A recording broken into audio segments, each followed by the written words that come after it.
It's no secret that I love to garden vertically. If you spend time in my garden, you'll notice any number of vertical structures. I use just about anything and everything to grow up. In today's video, I'm going to show you all of the different vertical structures in my garden, give you the pros and cons of each, and kind of give you the background and the how-to if you'd like to try it yourself. If we haven't met before, my name's Angela from Growing in the Garden, and I love to share garden inspiration and helpful tips so you can be successful growing your own garden. The number one reason that I love to garden vertically is it adds more space to your garden. Who doesn't want to grow more in less space? Adding vertical space takes advantage of the vertical space in your garden. It keeps things up off the ground and gives you more room to grow. The structures I'm going to share with you range from something you could find at Goodwill or your hardware store to things that you can order online, or you may need to know a welder or be a welder to make some of these things. This is the very first type of vertical structure that I added to my garden. It's simply electrical conduit with plumbing fittings and then some wire panel that I have zip tied to the frame. To secure this trellis, you have a 2-foot piece of rebar that you put down into the ground about a foot, and then you slide the electrical conduit over it. So it's really secure, it holds it in place really well. Really don't need any tools. I had the pieces cut for me at the hardware store. This trellis is that same type of structure. You can see here the plumbing fittings, the conduit, and the panel. Currently this one is covered in cucamelon vines, so it's a little bit hard to see the trellis, but you can see why growing vertically and having vertical structures in your garden is so important. It gives these plants a place to climb. So here we have the same basic type of structure, but it connects across the top. So there's two that are a little bit taller. They're inserted in the ground the same way with the rebar. They're a little bit taller, and then it forms together like a puzzle on the top. The wire panel isn't quite large enough.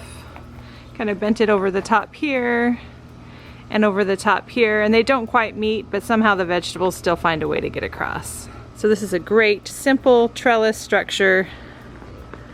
I found that using the metal zip ties makes it last quite a bit longer.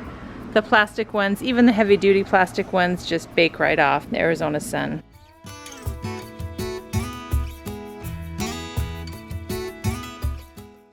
Growing vertically also allows for more air and sunlight to reach your plant. The added sunlight and air circulation keeps plants healthier and happier. Adequate airflow around plants is one of the best ways to prevent diseases like powdery mildew. I also have several of these type of rebar structures. Basically it's rebar welded together and then screwed into the block wall.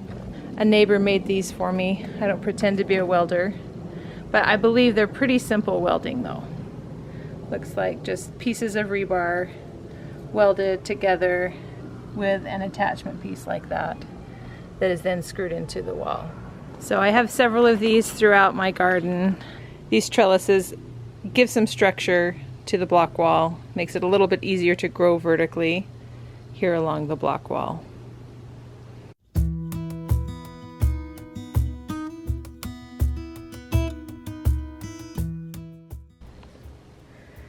Difficult to see under here, but there's just a simple trellis attached to the block wall here. This gets covered in the honeysuckle, and we really like it. Gives a nice kind of green wall to the pool fence area.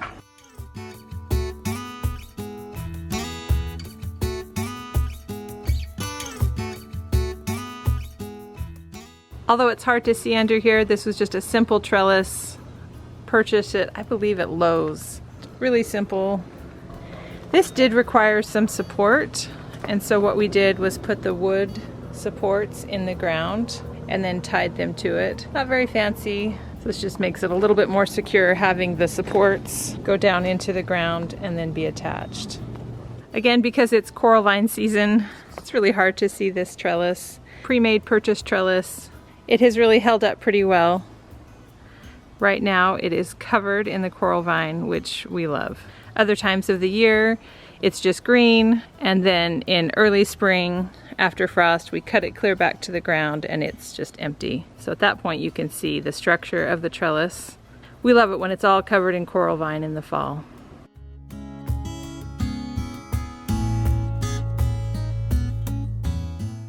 Another reason I love to grow vertically is that it gets the plants up off the ground. I don't know about you, but I have a lot of roly-polies and other bugs on the ground that when plants are on the ground, they think that it's meant for them.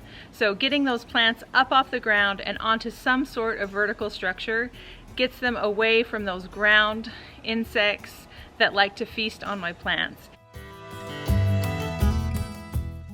I also have several of these structures. It's basically the wire panel in a frame welded together and then attached to the wall. Just really takes advantage of the vertical growing space on the block wall.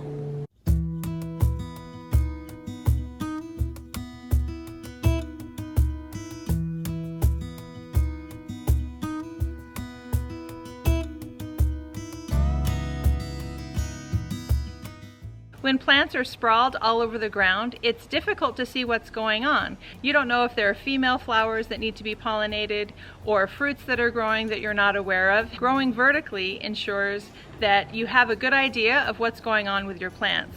If pests become a problem, if disease becomes a problem, it's much easier to spot as you look at the leaves as they're growing up rather than rooting around on the ground to see what's going on with your plants. I'm often asked about this structure. This was made for me by a neighbor. He welded it. Again, I believe it's fairly simple welding. This is rebar. He's just taken different pieces, put them together. If I want to add shade to my garden, this is an easy way to add shade across these. But I'll give you a little bit of a close-up so you can see how it's made. So then each piece is attached to the bed, and there is a bracket that goes along here to give it a little bit more support. Another one over here, you can kind of see the whole thing. So these go up in between the beds, so there's room for the crops to climb up and over.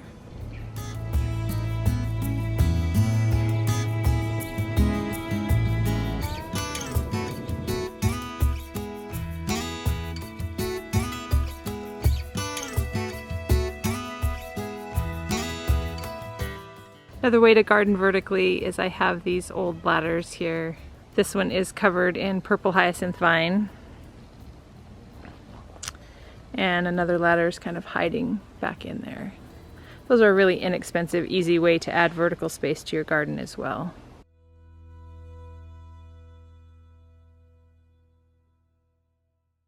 Growing vertically also makes vegetables and fruits much easier to harvest. It's easier to see the fruits ripening and developing, and you can pick them at just the right time. It's easier to access the fruits rather than stepping and stomping on vines and sprawling plants on the ground.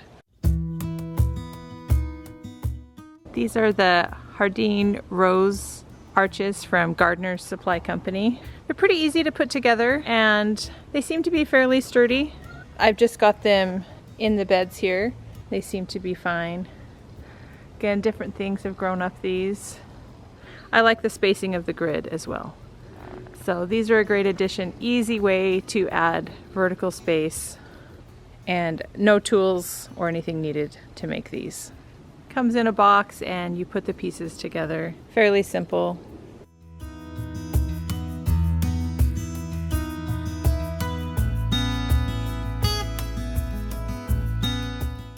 Gardening vertically may be as simple as just a stake put into the ground.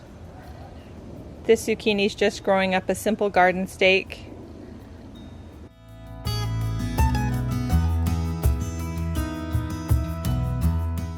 Spending a little bit of time in your garden each day and paying attention to those vining plants shows you when it's time to add another clip or tie something on or simply weave a plant in and around the trellis.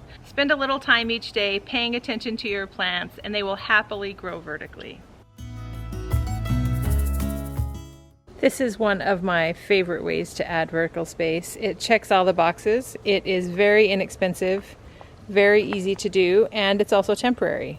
So you can put these wherever you need them. Really super simple. I find myself using them in different areas all around the garden each season, especially during the summer when there's a lot of vining crops. These are ladder mesh block, readily available at home improvement stores in the concrete section. You put one end in the soil, bend it, put the other end in, and you're good to go. Could not be easier. Very inexpensive. They're usually around $3 or $4. Storing a stack of these does not take a lot of room. It's also an easy way to cover your plants if you want to put these in place and then add tulle or netting for insect or frost protection over your plants.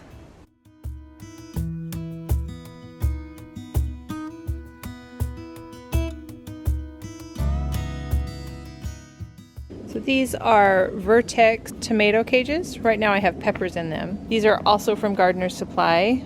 One thing I really like about these is the ability to put them on the plants after they're growing. So that's one of the biggest advantages with these. Really lightweight, easy to store.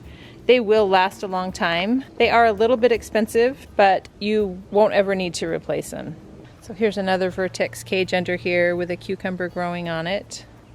This is actually the tall Vertex cage. You can see how tall that is. It is enormous. The winter squash has made it to the top of this cage, which keeps it up off the ground.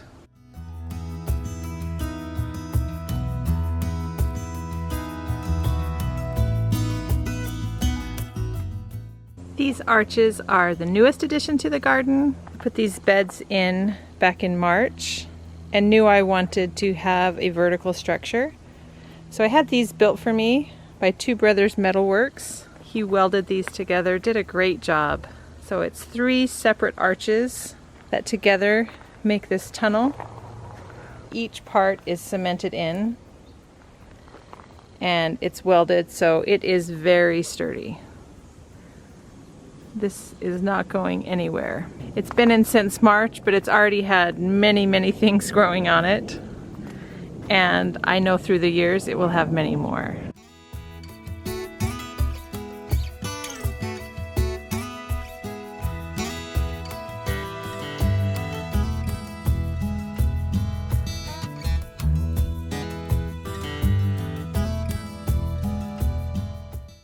Now you've seen the ways that I like to garden vertically in my garden. Tell me in the comments some of the ways that you're gardening vertically and give me some new ideas. If you have questions about some of the structures, leave them in the comments. I will hop on and answer as many as I can. Hopefully you've come away with an idea of a way that you can garden vertically in your own garden. Thank you so much for watching.